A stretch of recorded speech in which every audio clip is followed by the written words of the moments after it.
మాజీ సీఎం జగన్పై TDP MLA Butchaiah Chowdary fire అయ్యారు. అదానీ ద్వారా సెకీ నుంచి విద్యుత్ కొనుగోలు అవినీతి జరగలేదా? అప్పుడు సీఎంగా ఉంది జగన్ కాదా అని బుచ్చయ్య నిలదీశారు. ఇక ఎఫ్బీఐ ఎఫ్ఐఆర్లో జగన్ మీద ఆరోపణలు చేస్తే తన మీద కాదంటారా అంటూ కూడా ప్రశ్నించారు. అదానీతో సౌర విద్యుత్ కొనుగోలు రాష్ట్రానికి ఆదా చేశానని చెప్తూ సన్మానం చేయాలని అడుగుతావా అంటూ కూడా విమర్శించారు. ఆర్థిక విధ్వంసం చేసినందుకు సన్మానించాలా అని ఆయన మండిపడ్డారు. నువ్వు ముఖ్యమంత్రి ఇవాళ ఏదైతే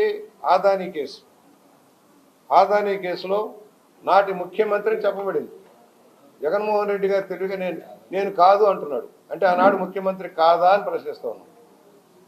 నాటి ముఖ్యమంత్రితో సంప్రదించిన తర్వాత 1750 కోట్ల రూపాయలు లంచాలు ఇచ్చామని చెప్పబడుతూ ఉంటే కేసు న్యూయార్క్ కోర్టులో లాడ్జ్ అయితే నాకు సంబంధం లేదంటాడేంటి పిచ్చాడు. నువ్వు ముఖ్యమంత్రి కాదా అని ప్రశ్నిస్తున్నావు. అమాయకంగా ఆయన సన్మానాలు చేయాలట.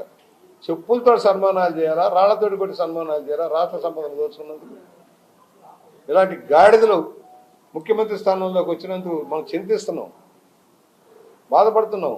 అన్ని రంగాలను అస్తవ్యస్తం చేశారు.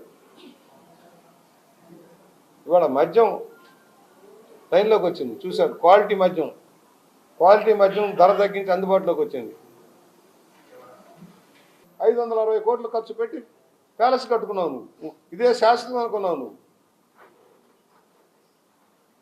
ఇదే నేను మొన్న కూడా చెప్పా, ఈ ఏ గల్ఫ్ కంట్రీస్లోనో సింగపూర్ లాంటి అయితే నేను ఊరేసేవాళ్ళు.